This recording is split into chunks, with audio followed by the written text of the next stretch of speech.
Saturday, which means it's time for the half hour of horror with me, Aaron McLean, and my co-host as usual. Hey, it's Chase. What's happening, buddy?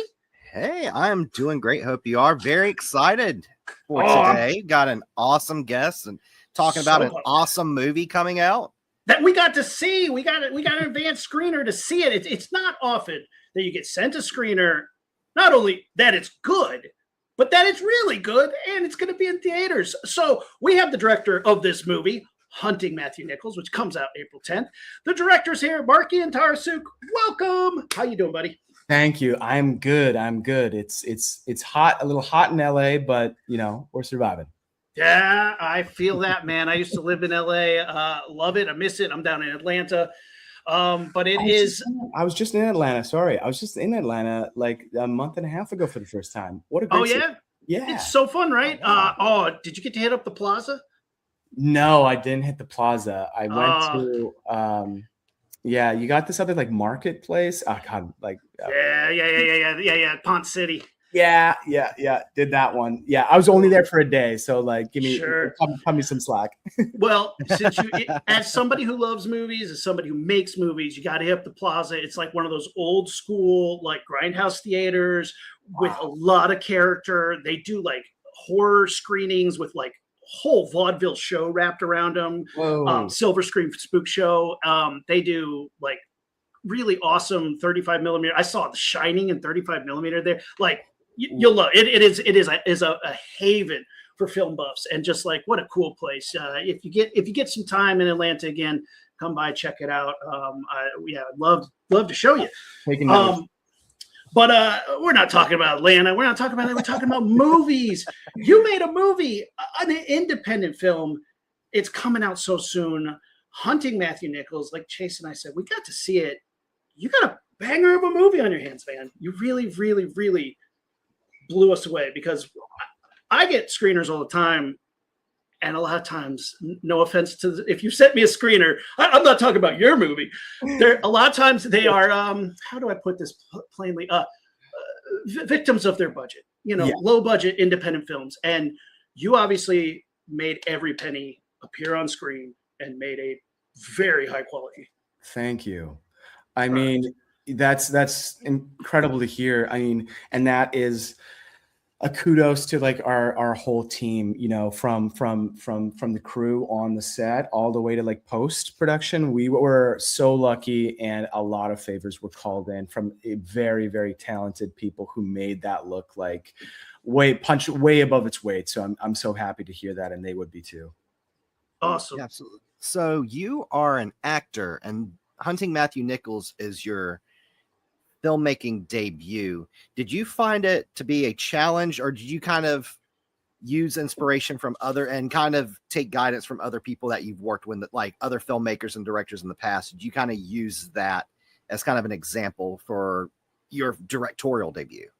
Yeah, I mean, as an actor, the nice thing that you do have in your back pocket is an experience, a myriad of experiences with directors, right? I've been doing this since I was 14, so I've experienced a lot of different directing styles. And so, instead of somebody going straight into directing who hasn't been directed before, I was able to like steal things that had worked for me, and like styles and language that I really vibed with in terms of an actor, that I'm like, okay, well, if I like this, hopefully my actors will enjoy this. So I think that's like one advantage that like an actor turned director has, is that shorthand with speaking to other actors and directing the scenes or blocking, because that's something that I do, and that comes so easy to me.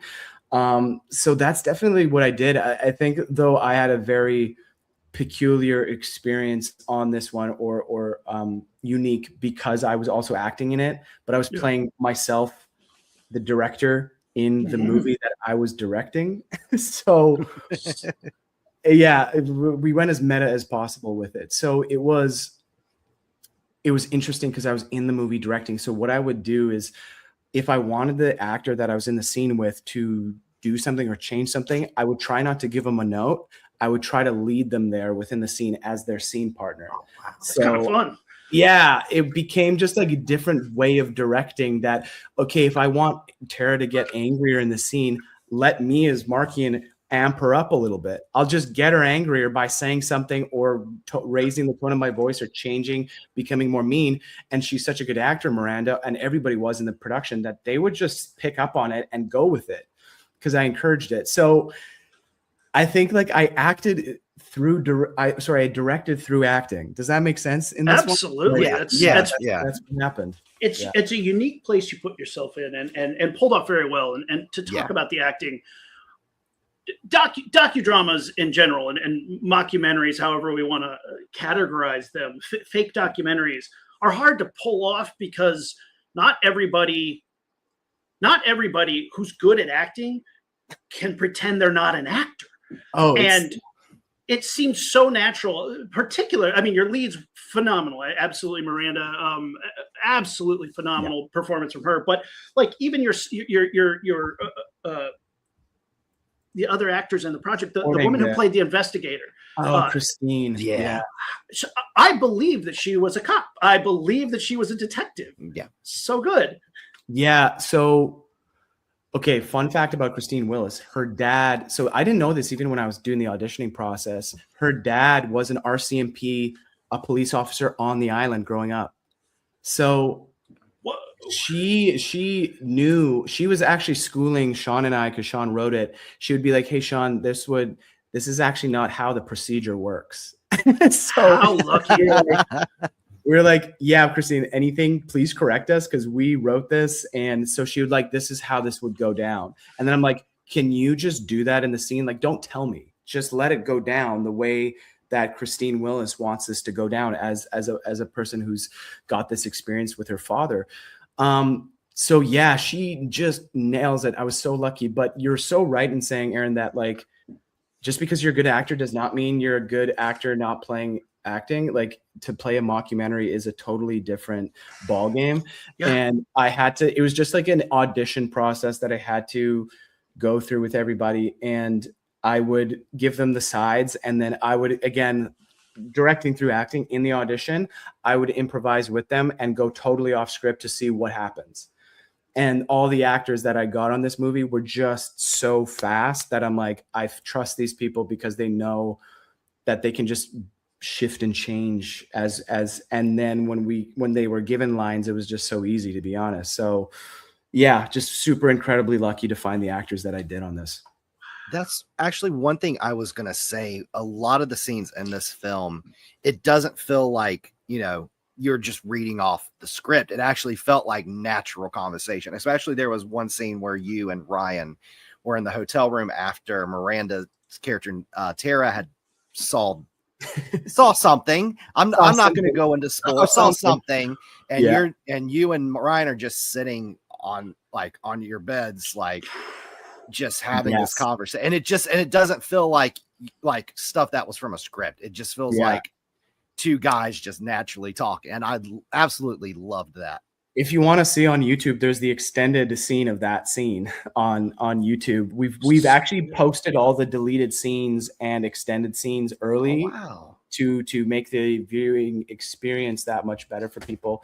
But so that, for that example, that scene in particular, there was a lot of improvisation that happened, but I do have to give credit to Sean Oliver, the writer, because he shaped this story, which is really hard to write in this like format and to get all this stuff together.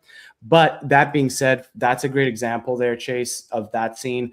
I knew the start of the scene. I knew everything that had to be said with Ryan, and I knew where we had to end the scene, and he knew those rules too.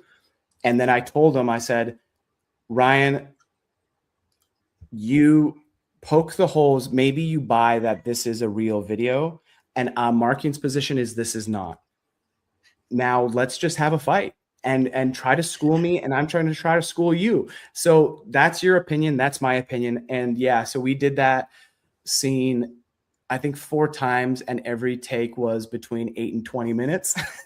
And so by the time we just got there, and every fight was different, like if I could like put up the takes, every fight was different, and there was like other stupid things said. Sometimes like Ryan would be like saying something, I'm like, hey, that you can't say that because that just doesn't make any sense. Like, so then we'd go again.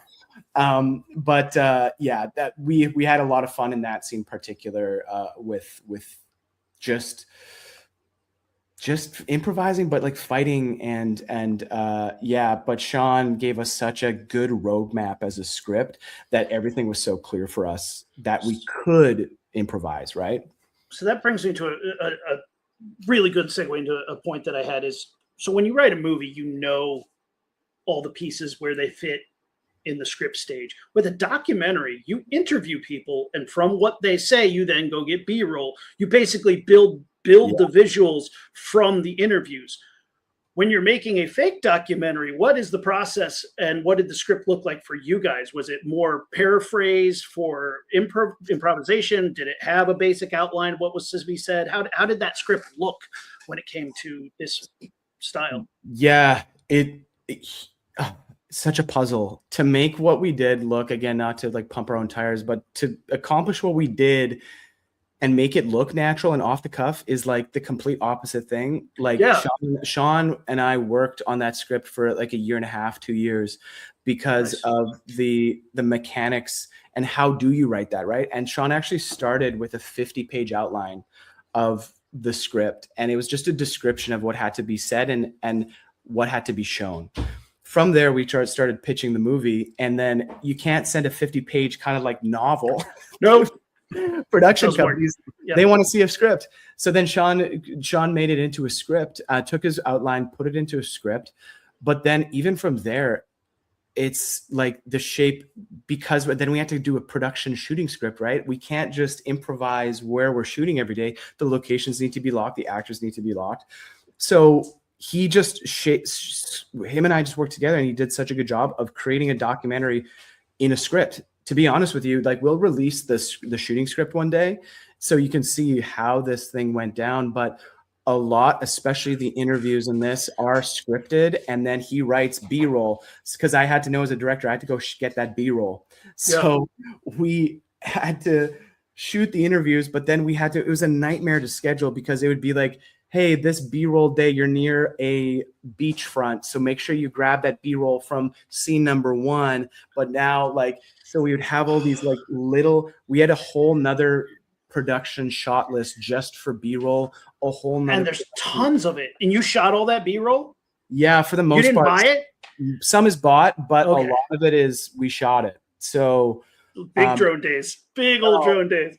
Yeah, big drone days, big like just chaos of like, we've got 3 units going, like, because we shot it. So you guys know, we shot this thing in 12 days. Shut the front door. Yeah. Okay. All right. For those of you who don't, 15 is a tight but pretty standard feature schedule. 18 is generous and more acceptable. The big features, go on for years and years and years.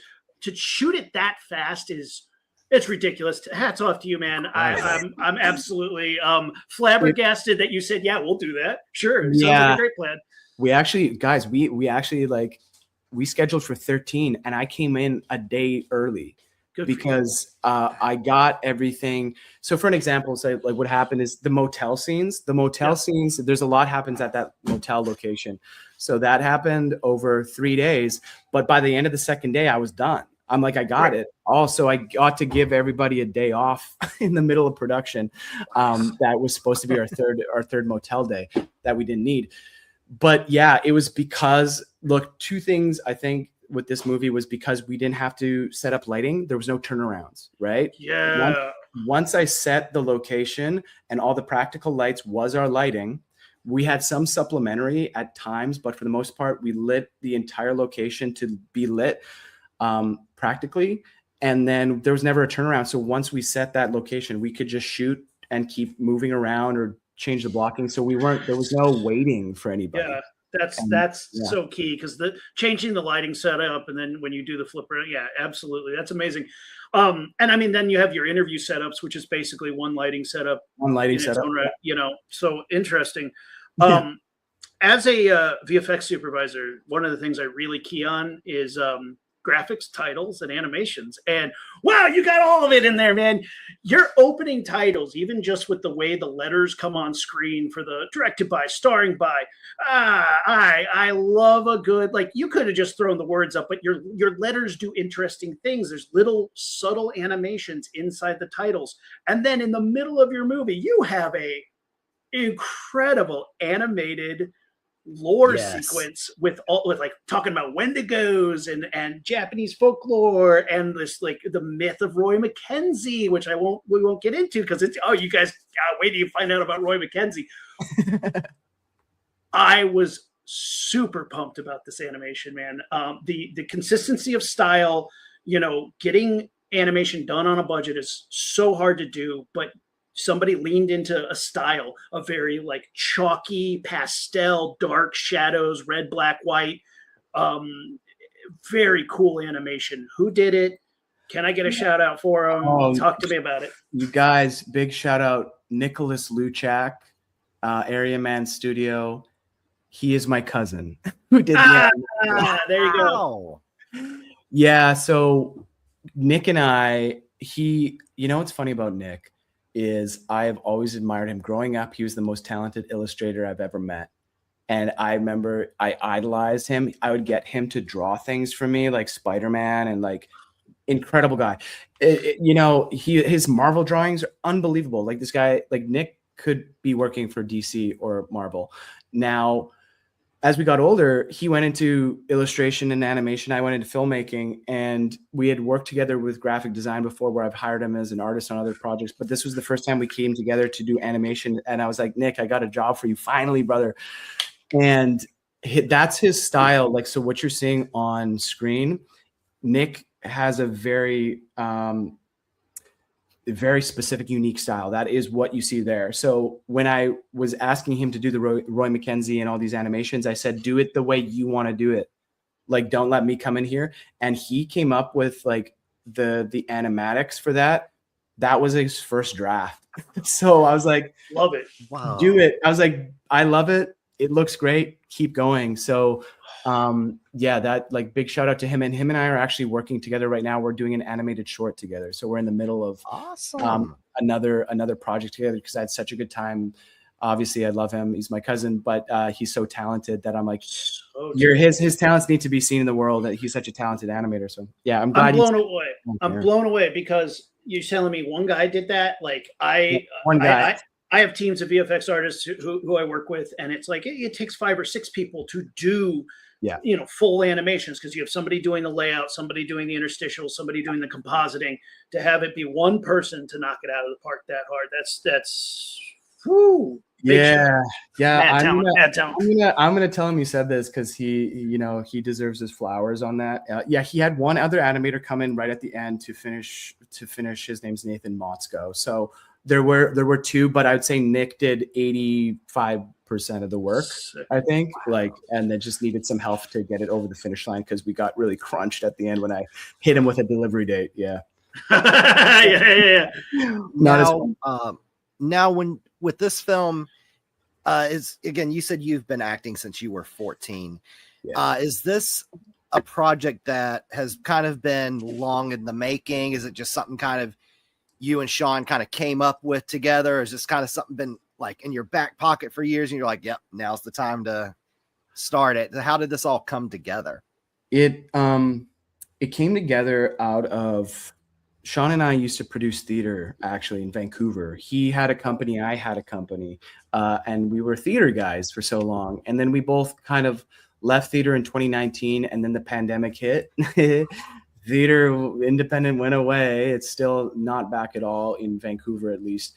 We got into film together, and I was like, okay, how do I take all these things that I'd learned in theater and producing and writing to some degree, and how do I translate that over to film? Because I'm a film actor, but I've never done a production. I want to get into like producing and create something finally. And it wasn't really in a back pocket. We actually were going through the first emails on this came through in May of 2020 when I pitched Sean the idea. So during the pandemic, I had nothing to do. I was like, this is the time to now create a pitch or like a story, because I've got time. And I pitched Sean this outline. which was basically, I told him I want it to be a Netflix true crime documentary that turns into a horror movie. The reason I said that, and Netflix true crime, because I was watching like so much of that during the pandemic, true crime documentaries, still do watch them all. And they're so formulaic to the point that I consider Hunting Matthew Nichols actually like a piece of satire, because I just took the beats that are present in every, including, and even including like the animation, like Yes. the animated sequence where we reenact the thing. I was like, led such credence to how real this felt, is that you nailed that. And that's the thing. If your actors had been worse, it would have been a parody, which isn't necessarily a bad thing, but it is such a fine line. You rode that line like a unicycle, man. That was so good. Yeah. It's honestly something I've seen in like other networks take up, like Hulu's now doing it. I'm a wrestling fan. There's a wrestling docuseries called Dark Side of the Ring where they I love Dark Side of the Ring. Yeah. And then you know what I'm talking about, Aaron, where they do like the silhouette, like the reenactments. It's the funniest part of it, but like every docu-series and streaming documentary does that whole animation now. Yeah. And I love that you guys included that. It just has those beats, right? Like even when I was talking this through with Sean, I was just like, make sure we get the weepy mom, okay? Just wait, we need the mother, the grieving mother. We need the kooky professor. We need we need the hard ass woman detective. You know, these are all archetypes that I've presented in this movie. It's not completely original. It's like I've taken what I've consumed, and then like I'm like, here are the archetypes, and that's why like when we have the hunt.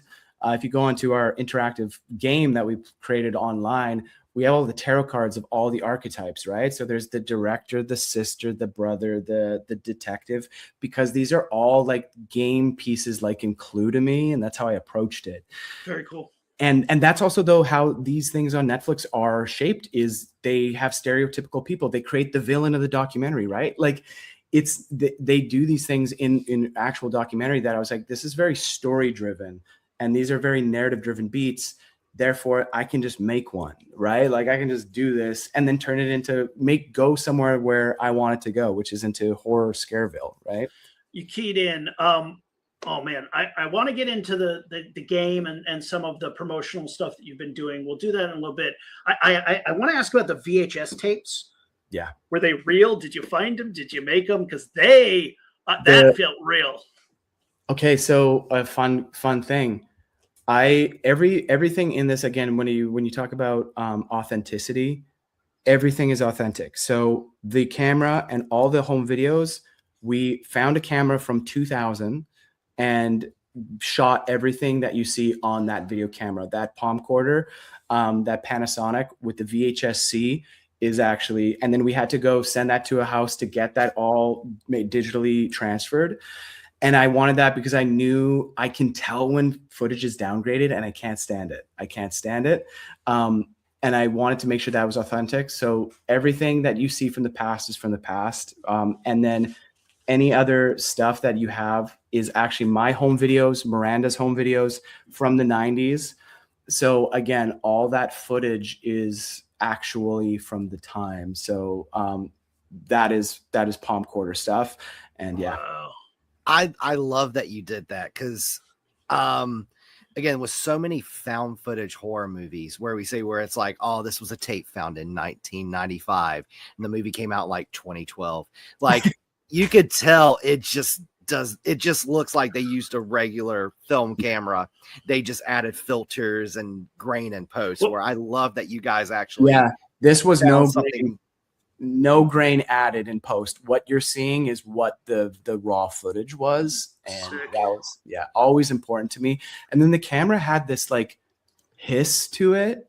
Like if you guys can watch the movie again, every time we go to the camera, it's got this hiss to it that again, that's a natural sound. That is not something we added in post, that I thought was such a unique sound that I loved. That I can tell if it's our home videos because of that hiss. Now I've heard it so much. Yeah. That's so cool. So you mentioned, you wanted to take a documentary and turn it into a horror movie. horror as a genre and genre films, horror, sci-fi, is that something that you have been a fan of? Is this a new thing for you that you're dipping into, or are you a fan of horror movies? I'm a huge fan of horror movies. I don't consider myself like a cinephile by any means, but what I love about horror movies is, and say very similar to roller coasters, I like putting myself through torture. Like the thrill and my uncomfortable sense of self is part of the fun experience for me. When something makes me squirm, when something makes me squeamish, it's also the same thing. I love watching bad improv because it makes me so uncomfortable, but that is like part of like the joy of watching bad improv. Oh, I was stuck on stage once. I was stuck, like, so they're like, oh, you guys can come up and sit on the stage. I was like, no. And there I was, like, stuck on stage, just melting into my chair. Oh my God. Like, yeah, but some people are made so uncomfortable by it, but I find entertainment in it. I'm like, the fact that I'm so uncomfortable right now is very thrilling to me. You know, and that's what horror does. But also from like a genre perspective, horror, you have the most fun with it. You can do anything with it, whereas the guardrails on other genres are very set. Whereas horror, and why I think it's such a thriving genre and freeing for filmmakers, is because we're allowed to do whatever we want as a director or as an artist. If we're talking about like influences on horror and stuff, like I think the easy thing to talk about is like, I was most affected when I was a teenager. I was 14 years old. I was seeing Paranormal Activity. I know it's a very cliched movie to throw out there, but I so vividly remember that marketing campaign and how that movie made me feel in the theater. I was 14 years old, 13 or 14, and I became obsessed with it. And I saw it 3 times in theaters, and you know, played into all the online stuff and was so involved with it. And that's what I wanted to bring to this movie, was that experience, because I can't name you the last time I've had that experience in a theater, you know. And I was like, part of this was, how do I make Paranormal Activity, or like, what does Blair Witch in 2026 look like? Because it's been overdone, you know, guys. Right. Like, oh God, how do you capture that? And to me, this was the way to do it. You know, it is a spiritual successor in all the best ways to the impact that Blair Witch had, and that's hard to do, because you not only had in the early 2000s a massive wave of found footage, and most of it is crap, but this isn't found footage. This is not found footage. This is right. Created. It's a documentary. You did the smart thing, because again, found footage is hard to do. And I say this as somebody who literally, I've written found footage movies. Like I don't hate the genre, but it is a very maligned genre because it has so many pitfalls that people just like step right in, you know. And even at the end, when you do become a little bit of a found footage movie, you did a very good job of keeping me from noticing the things that piss me off about found footage. It's like, why are you still filming? Turn the camera off. But I was so engrossed. I was like, you better keep the camera rolling. In my defense, it's the only light source Markian has. Bingo. Right? Smart, right? It's the only light source that I have, and so I needed to know where I'm going in the forest. Well, and that's why you did the smart thing of not having it feel like somebody was filming, but like somebody was holding it here, going like, oh man, it feels chaotic and not set up, and that is lends itself so well to it, because so many times when they're like, you know, even in Cloverfield, it's time to turn the camera off and run. Well, exactly. No, I'm with you on that stuff. And that was so important to me when we were filming. So it's like, when we get to where we get to in the location that we get to, Tara demands Markian to go get the cameras. That was like an important thing, because she wants the world to see this, right? Mm-hmm. That she wasn't crazy. So she needs it documented. And then from there, you're right, Markian then runs with the camera, because I'm holding one. It's my only source of light. And I was the one filming all that at the end of the movie. And my direction to my own self was to use it as a flashlight. So you're right. It was mostly at my hip, or I was using it like this as a source of light. And so I'm glad that kind of comes across, because I wasn't using it trying to frame anything. And I was like, honest. That was on. And it was pitch black in the forest, and I couldn't see shit. So it was actually real. Yeah. I actually love that kind of chaos, though, where it's not like, again, Aaron said another pitfall of found footage horror movies. It's like, oh my God, this demon's chasing me. Where this one, it felt so chaotic. Like it didn't feel like smooth motions, like holding it like this. It was, felt like you were filming it from the hip, trying to see something. And again, and Aaron mentioned where this kind of really feels like a success, kind of a spiritual successor to the Blair Witch. I mean, hell, they even did a new Blair Witch in 2016. They did. And Hunting Matthew Nichols captured more of that Blair Witch spirit than the 2016 Blair Witch did. I love that you compare yourself to Blair Witch in the movie. You're like, we're going to go out here and die just like in Blair Witch. It's so funny. Look, this is again why that was a story. That was a story choice because, man, you make a found footage. The first thing everyone's going to say is, well, you're not Blair Witch. Well, you know, and when we were pitching it, we were experiencing that. And I was like, I know we're not Blair Witch. And maybe the way to get around this is to maybe just be upfront about it in the story. Yeah. And it kind of subverts audiences to be like, oh, this is Blair Witch, but wait, they're self-aware. So I'd rather within the movie be self-aware about what we're doing than try to pretend like I'm reinventing the wheel here. Because at no point do I say I'm reinventing the wheel. I'm definitely using inspiration and stealing things that worked for me as a filmmaker, but as a fan, you know? That's awesome, and it works too because it makes you laugh. You know, it definitely is kind of the lighter moment of just like they know that Blair Witch is real. Now, when you say you took this out and you were pitching it, you know, it's a long road to get a movie made. Yeah. How soon was it? How many years were you pitching this before you got a yes and got a green light, got to start making this movie? Obviously, you started writing it in 2020, so it's been a minute. It's been a minute, you guys. And the funny thing is, we never got a green light. So we self-produced it and self-financed it. And then we're kind of self-distributing it. So we spent 2 years pitching, about a year and 8 months, I'd say, like pitching. I had made, I'd love to release it one day, a proof of concept. So I shot the first 20 pages as like a proof of concept, got a pitch made, we got the script made, we went out to every company, and pretty much everybody in Hollywood passed. I mean, that's nobody's making anything right now. Trust me, nobody's making anything. Nobody's putting any money into it. Doesn't matter how good it is, how successful the creators are, how interested investors are. Nobody's making anything right now, and it's very disheartening. But I want this to be a success story, and to, you know, our audience who are all, you know, they all love making movies, watching movies. Like, you know, don't give up. Make your movie. Figure out a way. You know, you self-financed it. That's no easy task, but you pick up a camera, you start making your movie, and you did a proof of concept, and that's a big step.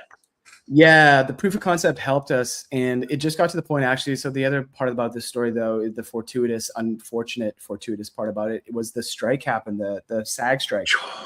So that's when me and Sean looked at each other and said, if we're ever going to do this ourselves, now is the time, because we have the crews, we have the actors. And that's why I say it punches above its weight, because I got incredible people that were available at that time. So we shot this right at the end of the strike. So, I was like, again, I say lucky, unlucky, because I wish that strike never happened and didn't have to happen. I'm an actor myself, right? So, but that allowed us to, again, get locations, get equipment, like the cameras. We were pretty much donated because they're like, no one's using them. Just take it out, guys. Like, were they Sony's, Alexas? We did the FX9s and the FX3s. Great. So again, not your Alexas, right? So the camera houses were like, yeah, guys, just take it. We're like, thank you. Thank you. And went out and shot. So, but you know, look, I consider everybody I shot with such good friends, and I found such a community. And I encourage anybody, if you want to make a movie, don't wait for a yes. Just find the people who rock and who believe in you, and go do it. Like, don't wait for the permission. Because I honestly wish I would have shot this a year earlier than I did. But we were waiting for somebody to pay us and get our, you know, but something's gonna happen. It all comes together, like, you know, these coincidences, the good, the bad, whatever it comes out to be, it came to what this product is, and it's really awesome. I am thrilled that you are self-releasing this. This is one of those braver men, braver people have frozen to death in these wilds. You are doing something that's really big, and you have full support from our community. We're going to try and get people to go see it, because this people don't understand what the gatekeeping is like to get a movie in a movie theater. And I'm thrilled that you're doing it. I'm thrilled that you're maintaining the rights. I can't wait for a boutique Blu-ray. I hope you get one made so you can get those. Knock on wood. Yeah, because we're huge DVD collectors. I hope you get to have one. I hope Arrow Video comes knocking, or Shout Factory or something, and they want to make a really cool slipcase cover for this with all the special features, all the behind the scenes, a making of. That's what I want is all that success to come from something like this. I will say this, even though I was very fortunate enough to get a screener of this and was able to watch it early, I'll be there opening weekend to go see it in theaters. I'll go ahead and make my reservation for it on AMC. And I'm happy to report, it is a different experience. I've seen this movie in theaters, I think about 10 times now, man. Watch. And look, the post house that we got on it, that made this into 5.1 surround. It's a different experience when you get those theatrical speakers in there, especially the ending blows your socks off. So I'm happy you're going to go see it, because it deserves, it's my movie. I'm going to say it deserves to be seen in the theaters, obviously, but I really do stand by that. I feel like Christopher Nolan now, guys. I wasn't like this before, where I was just like, movie theaters, you got to see my movie with the sound design. Now I feel their pain of all these directors who have been shouting this from the rooftops for years, because I'm the same, The proper color correction, because when you watch a movie at home, you're non-calibrated monitors, just bad surround sound. But you have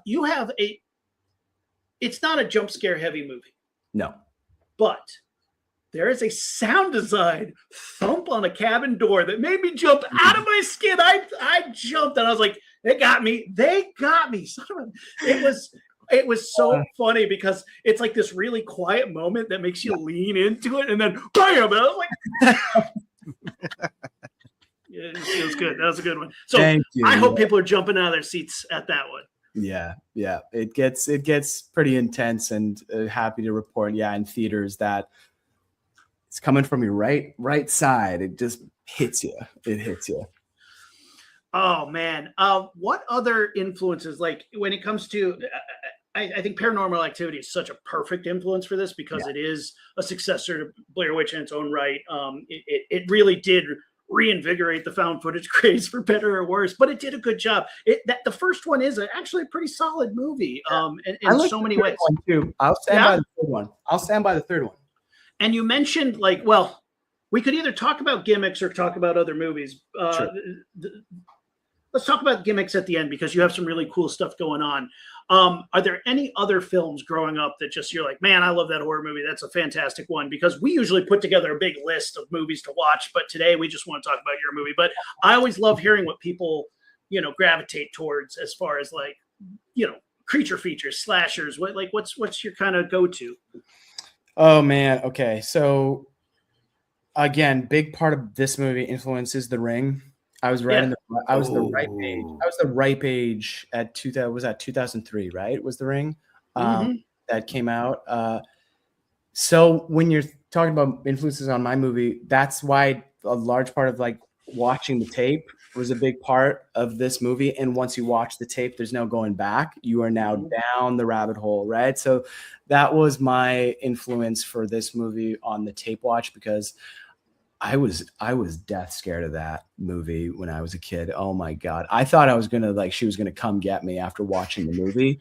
I was dead serious. I remember coming home from school, and I was because my parents wouldn't allow me to watch at that point. It was maybe 12. How did I get? My sister had rented it, because my sister's 5 years older, and I knew they hadn't returned it from Blockbuster yet. And I came home, sprinted home before my parents got home, and put it in the VHS to watch by myself after school, and was so shit scared. I'll never forget that. And so, that's one. I'm also going to put out here. I remember, did you guys ever watch Spike TV? Sure. Yeah. Yes.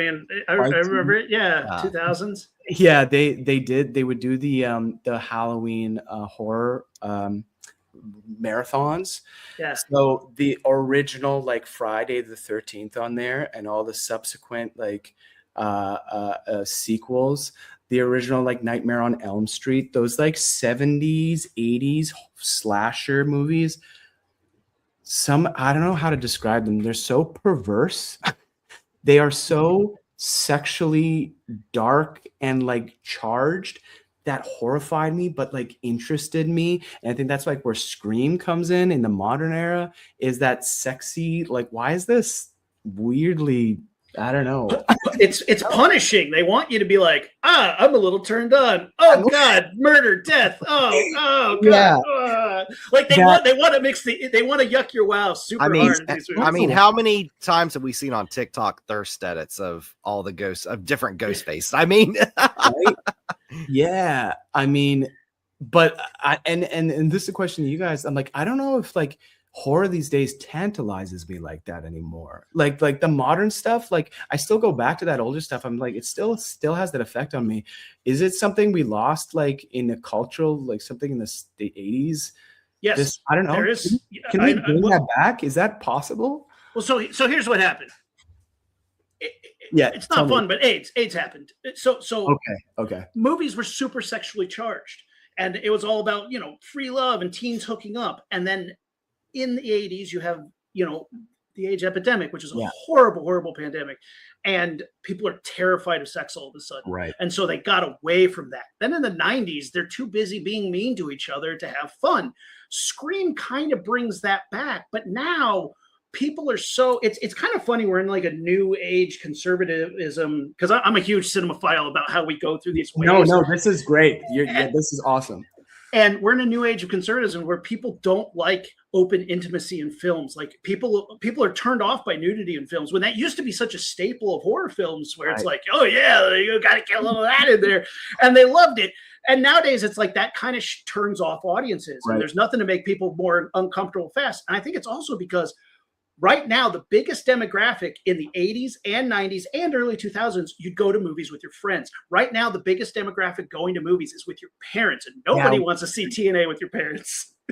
I will say, though, it's also another thing that's we've been lost, like erotic thrillers. Like I love Basic Instinct, Fatal Attraction, but we don't get those anymore. That's why, like when The Housemaid came out last year, it was like a throwback to those erotic thrillers. I was like, oh. Yes, like finally a new one. Like, so it is kind of like, and then again, like, I think that's why a lot of people lately have been gravitating to stuff like Terrifier, which is very much like a love letter to those sleazy, like schlocky slashers from the 80s. And I think, I think there are like a group of people who want to see it back. I mean, Terrifier 3 made almost $100 million. Killed it. Absolutely. Yeah. Insane. Yeah. So I don't know. Like maybe, I don't know. And this again, maybe like to the self-distribution point of like, or where we're at in theaters. Do we also feel like, this is my legit question, do you also feel like that's sanitized because of streaming? Like we're not getting those, like everything. You need the biggest, broadest, broad, yeah, you have to filter your audience, and it has to be the biggest, broadest audience. It can't just be for teens. It's got to be for teens in every country of the world, and that's a big part of it. Yeah. And I don't know, it's just like, I don't know, those movies at the time wasn't made for me as a 12-year-old, but look, I'm talking on a podcast 20 something years later about those experiences, right?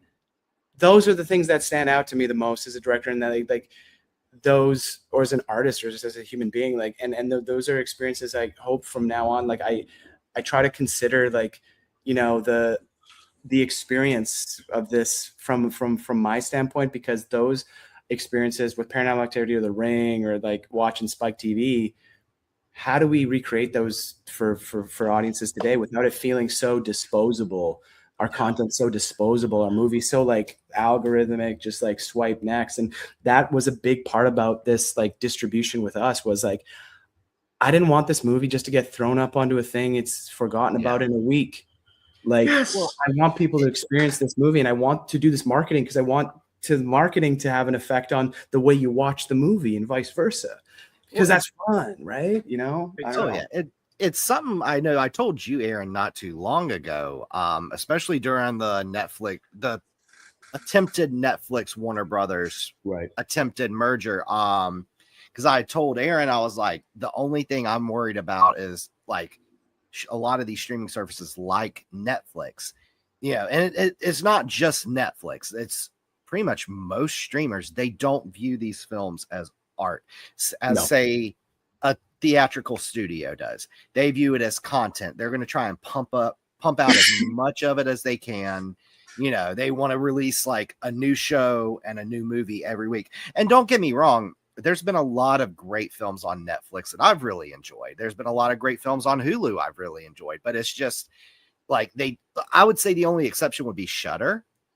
Like Shudder's like the one that takes like purchases these films and really gives it like this. Yeah, we're going to release it theatrical before we put it on our streaming service. We're also going to give it a physical media release, but like, it's like Netflix is like, on to the next one, on to the next one. And I really love that you guys were like adamant on we're putting this in theaters. Yeah. And I think it's like one of the people that helped us get to the theaters said this. They're like, you can put this on a streaming, because we had streaming deals lined up and we said no. And the pitch was, do you guys ever want a shot at the zeitgeist or not? Like, do you want people to talk about this or forget about it? Right. So that definitely informed us. Sick. Very quick about The Ring. When I saw it in theaters, opening weekend, it is the most affected I've ever seen an audience. A woman sitting next to me just jumped into my seat. She was freaking out so hard when Samara comes out of the TV. Yeah. And it got to a point where I was just looking back at everybody in the audience, like recoiling in terror. I had never seen a movie grab people that hard. And so to that point, I definitely feel that. I love that is part of this. I traumatized two of my cousins with that movie because I was 13 when it came out and I was the oldest cousin. So like whenever they come to the house, I bought it on DVD. I was like, hey, watch this, and scare the shit out of them. Just to like finish this off too, it's like, because we have something coming out every week, like we don't allow our culture to talk about something or have a collective experience anymore. No, it's really what happened to the water cooler? We don't get that chance where it's like everybody saw. Game of Thrones is one of the last things. Is like you saw it, and then on Monday you talked about it, and it was a shared collective experience. And movies used to be like that. Oh man, now it's like, man, did you see that movie?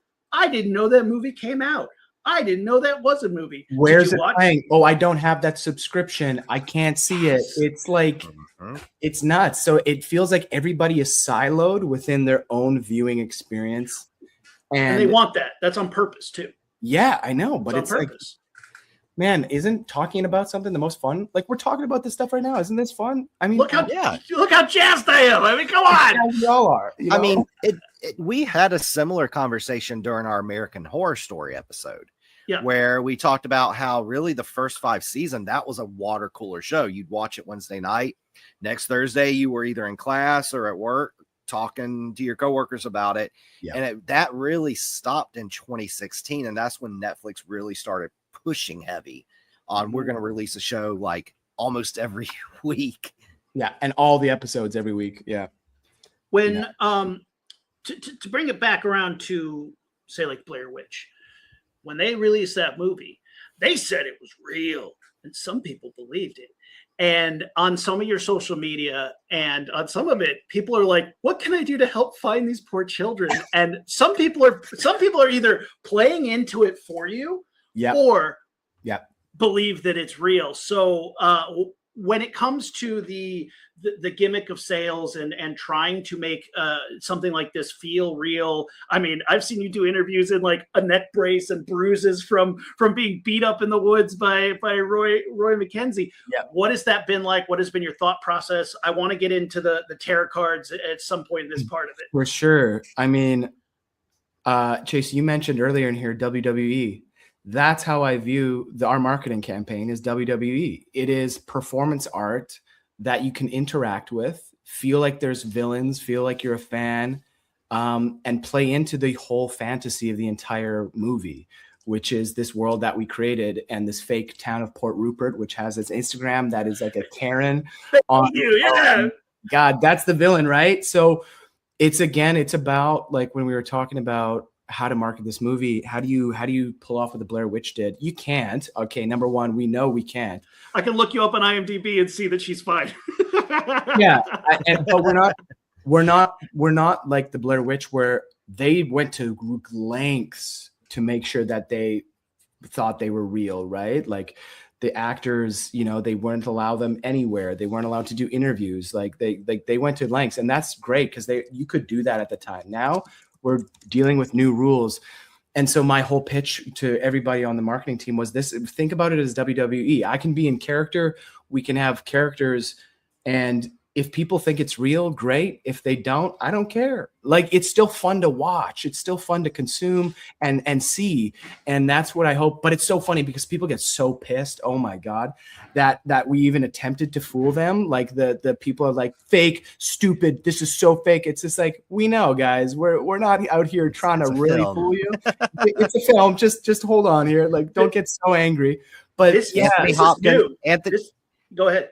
Anthony Hopkins doesn't really eat people. Like, guys, it's just a movie. Also, like, you guys are consuming. I don't like, even me. Like, do you know how much fake content you're watching every day that you think is real? Like, you're gonna come down, call me out when you like watch CNN. Come on, give me a break.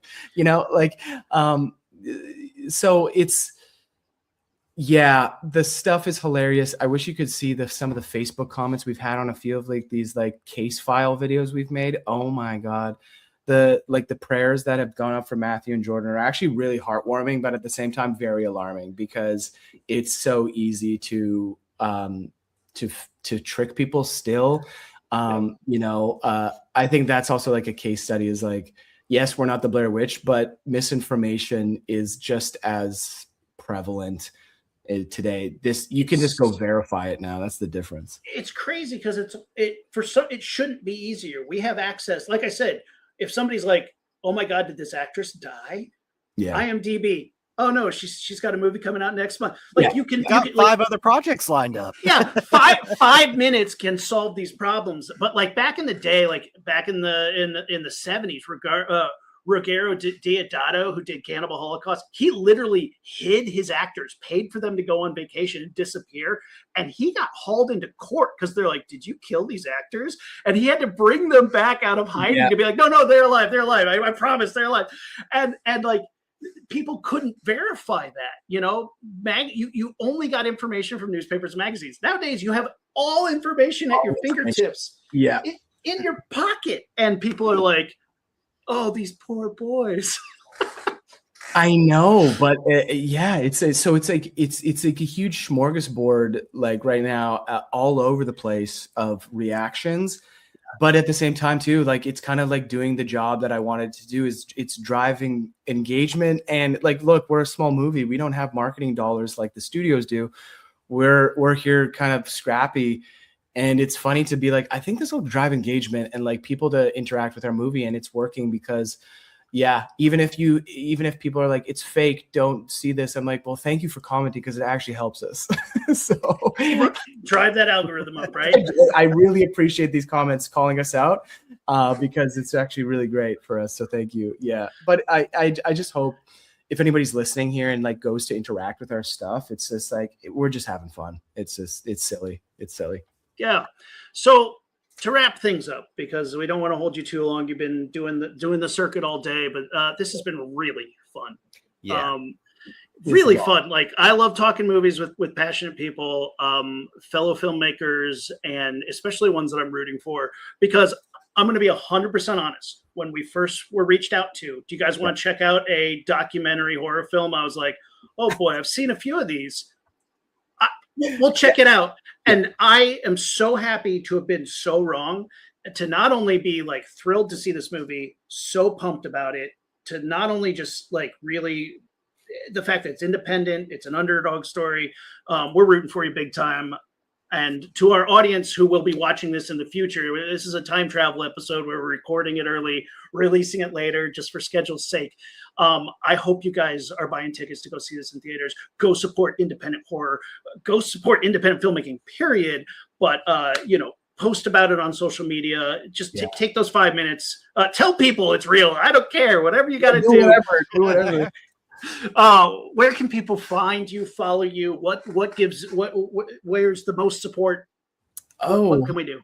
Yeah, I mean, follow us on any of the platforms. It seems like Instagram's kind of the most active right now at Hunting Matthew Nichols, but we're at Hunting Matthew Nichols on Facebook, TikTok, Twitter, or X. Yeah, I mean, just making a story, buying a ticket about the show, sharing an experience, telling somebody about it. I think word of mouth is the strongest, form of sales still. So tell a friend about it. That's going to help us the most. And yeah, I just, other thing, like I'll say of like supporting this film, we're working with the exhibitors and they are very curious. We are very, very, we're a guinea pig for them doing it this way.